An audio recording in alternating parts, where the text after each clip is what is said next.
Hello and welcome friends. Tally prime सीखने की series में मैं सूरज आपका स्वागत करता हूं और आज की ये वीडियो टैली प्राइम की है। ठीक है, आइए देखते हैं कि टैली प्राइम के अंदर हम किस तरह से जो है कंपाउंड यूनिट बना सकते हैं।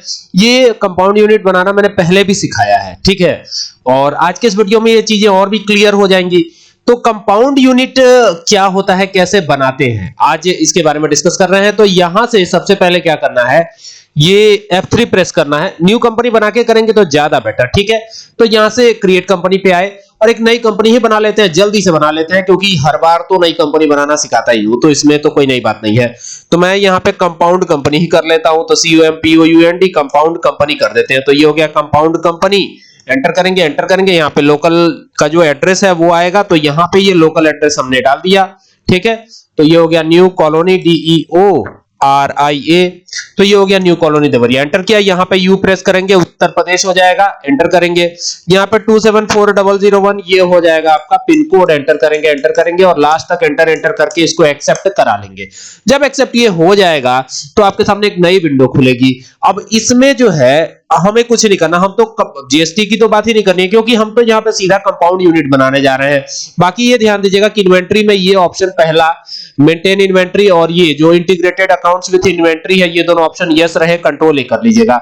अब ये कंपनी बन गई, हम सीधा चलते हैं कहां, कंपाउंड यूनिट बनाने के लिए। तो कंपाउंड यूनिट बनाने के लिए आपको गेटवे ऑफ टैली पे रहते हुए क्रिएट पे जाना है और क्रिएट पे जाके आपको कहां जाना है, स्टॉक आइटम पे जाना है। तो एक स्टॉक आइटम तो हमें बनाना नहीं है, हमें तो यूनिट बनाना है ना, तो हम यूनिट पे चलेंगे। तो ये यूनिट पे आए और एक यूनिट बनाते हैं हम केजी। केजी लिखा हमने, यहां पर एंटर करेंगे, इसका फॉर्मल नेम है किलोग्राम, ठीक है। तो ये दे दिया किलोग्राम और किलोग्राम दे करके और यहां पर क्या करेंगे, एंटर करेंगे और इसका यूक्यूसी कोड आ जाएगा।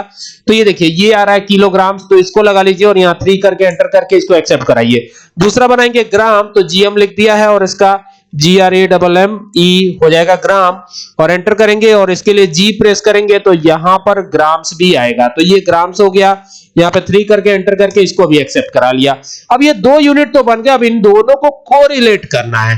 कोरिलेट करने का मतलब समझते हैं, यहां पर जब हम जाएंगे एक बार बैक स्पेस की प्रेस करेंगे, जैसे देखिए कैसे, यहां पर हम है सिंबल पर, तो यहां से आपको बैक स्पेस की प्रेस करनी है और जैसे बैक स्पेस की प्रेस करेंगे ना तो टाइप्स ऑफ यूनिट में 2 यूनिट दिखेंगे, एक कंपाउंड यूनिट, एक सिंपल यूनिट। तो आपका कर्सर सिंपल यूनिट पे होगा तो आपको नेविगेशन की अप वाला प्रेस करना है और कंपाउंड यूनिट पे चले चलना है। तो हम 1 किलोग्राम बराबर कितने ग्राम होते हैं, तो 1000 ग्राम होते हैं।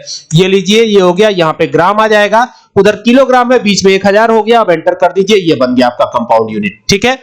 इस तरीके से आप कंपाउंड यूनिट बनाएंगे। अगर मान लीजिए दूसरा कोई कंपाउंड यूनिट बनाना है तो आपको फिर क्या करना है, फिर यहां पर आना है, फिर यूनिट पे आना है, ठीक है। आप देखिए ये तो जो है कंपाउंड हमने सेलेक्ट कर रखा था, ठीक है। तो ये ऐसे आ रहा है, तो अभी बाहर आ जाएंगे हम, ये बाहर आ गए, ठीक है। वापस क्रिएट पे चलते हैं और एक बार और हम चलते हैं यूनिट पर। तो ये यूनिट पे आए, अभी देखिए ये ऐसे ही दिख रहा है हमें क्योंकि यहां पर कंपाउंड सेलेक्ट है। तो कंपाउंड को हम सिंपल कर देंगे फिर से, ठीक है। अब मान लीजिए कि पैकेट एक बना लेते हैं, PKCET पैकेट, ठीक है, और इसका PKT कर लेते हैं। यहाँ पे चूंकि सिंबल देना है तो PKT कर दिया और यहाँ पे PACKET पैकेट कर दिया और यहां पर आएंगे ना तो ये पैकेट का जो ये होता है UQC कोड, तो वो पैक्स कर देते हैं यहाँ पे और एंटर करते हैं, इसको एक्सेप्ट कराते हैं। अब दूसरा जो यूनिट है वो पीसेस बनेगा, ठीक है। तो यहां PCS कर देते हैं, एंटर करते हैं, PIECE, तो ये हो गया पीस। और यहां पे आते हैं तो ये P प्रेस करते हैं तो ये हो जाएगा पीस। एंटर करेंगे, एंटर करेंगे और अब यहां पर एक बार फिर से बैक स्पेस की प्रेस करके कंपाउंड यूनिट पे जाएंगे, एंटर करेंगे। अब हमको किसका करना था, तो ये पैकेट, एक पैकेट में कितने पीसेस आ रहे हैं, तो 50 पीसेस आ रहे हैं या 100 पीसेस आ रहे हैं, जो भी हो यहां पे डाल दीजिएगा और एंटर करिएगा। सेकंड वाला यूनिट कौन सा था, तो ये हो जाएगा पीसेस, तो PCS करके बनाया था हमने। तो ये देखिए ये दोनों यूनिट तैयार हो गए और जब आप इसका यूज करेंगे ना तो एकदम मजा आ जाएगा। कैसे, देखिए परचेज वाउचर में आएंगे और इसका यूज करके दिखाता हूं मैं कैसे यूज करना है इसको। यहां पर जो है सप्लायर द्वारा दिया गया इनवॉइस नंबर डाला, एंटर किया। 1 अप्रैल की डेट में परचेजिंग हो रही है और कैश में ही हो रही है, कैश का तो लेजर ही नहीं बनता, ये कई बार बता चुका हूं। एंटर करेंगे, एंटर करेंगे, एंटर करेंगे, एंटर करेंगे। यहां पर फिलहाल जीएसटी वाली कोई बात नहीं है तो यहां पर आ जाते हैं, एंटर करेंगे तो यहां परचेज का लेजर बनेगा, ठीक है। तो ये हो गया परचेज अकाउंट, इस तरीके से एंटर करेंगे, यहां P प्रेस करेंगे तो ये हो जाएगा परचेज अकाउंट। एंटर करेंगे, एंटर करेंगे, एंटर करेंगे, एंटर करेंगे और एंटर करेंगे, ठीक है। अब यहां पर क्या करना है, आपको स्टॉक आइटम बनाने हैं। चलिए बनाते हैं हम स्टॉक आइटम, ठीक है। तो यहां पे मैं लिखता हूं क्रीम रोल। क्या लिखता हूं? क्रीम रोल, ठीक है। यहां पे देखिए CREAM क्रीम रोल ROLL, ये लिखा हमने, एंटर किया, एंटर किया। अब जैसे ही यहां पर आते हैं ना, तो यहां पर बात आती है पैकेट और पीसेस की, ठीक है। तो यहां पर देखिए एक पैकेट में 100 पीसेस क्रीम रोल है, ठीक है। कम भी हो सकता है, वैसे मैंने 100 पीसेस रख दिया है, ठीक है। एंटर करेंगे, एंटर करेंगे, एंटर करेंगे, यहां पर एंटर करके इसको एक्सेप्ट कराएंगे। अब मान लीजिए कि जो है एक पैकेट की बात हो रही है, तो यहां एक पैकेट हमने रखा, एक पैकेट में कितना है? 100 पीसेस है, ये ध्यान दीजिएगा। लेकिन अगर मान लीजिए कि यहां, अगर मान लीजिए कि एक पैकेट आपको मिल रहा है कितने का?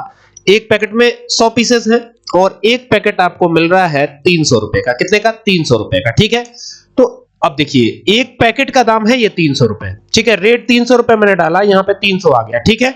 अब देखिएगा यहां पर मैं चेंज कर रहा हूं, वापस से क्रीम रोल ले रहा हूं, और क्रीम रोल लेने के बाद यहां पे मैं कर रहा हूं 1, फिर डैश लगा रहा हूं, यहां पे कर रहा हूं 3। इसका मतलब ये हो गया कि एक पैकेट और 3 पीसेस, तो यहां पे एक पैकेट और 3 पीसेस के दाम आएंगे।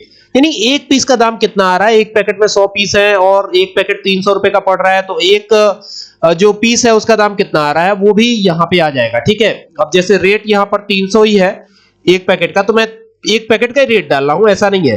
देखिए यहां पे 3 पैकेट का भी रेट जुड़ा हुआ है, इसमें 3 तरीके 9, यानी 3 पैकेट का जो रेट है 9 रुपए, वो भी इसमें इंक्लूड हो गया है, ठीक है। इसके बाद एंटर करते हैं, फिर आते हैं यहां पे क्रीम रोल लगाते हैं, ये लगा दिया क्रीम रोल। सपोज कीजिए यहां हमने लिखा 4-3, ठीक है, यानी 4 पैकेट और 3 पीसेस क्रीम रोल की बात हो रही है। पीसेस मैंने बोला, ऊपर गलती से पैकेट बोल दिया था, पीसेस ही है। तो 4 पैकेट और 3 पीसेस की बात हो रही है, और यहां पर आ रहे हैं तो एक, अब देखिए यहां पर मैं पैकेट का रेट नहीं डालूंगा, पीसेस का रेट डालूंगा, ठीक है।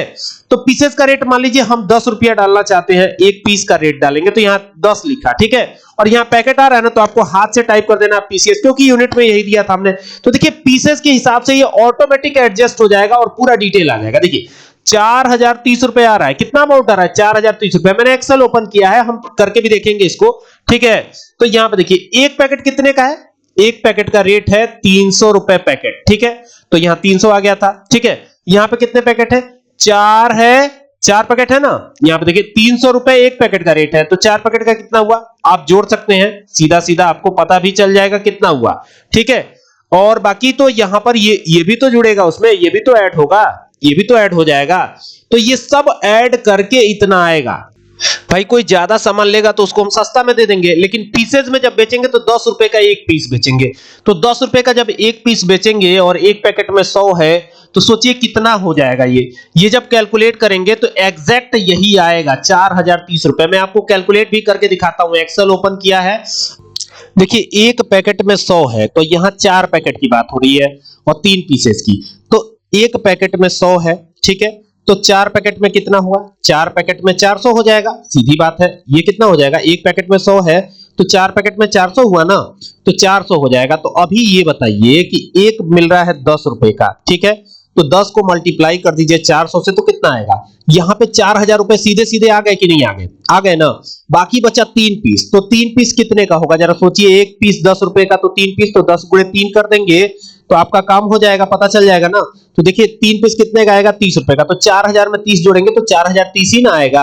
और यहाँ पे कितना आया हुआ है? देखिए यहाँ पे बहुत सीधा सा है आंसर। यहाँ पे देखिए 4030 आया है कि नहीं आया? बाकी सबको जोड़ दिया गया, 4639 हो गया है, ठीक है।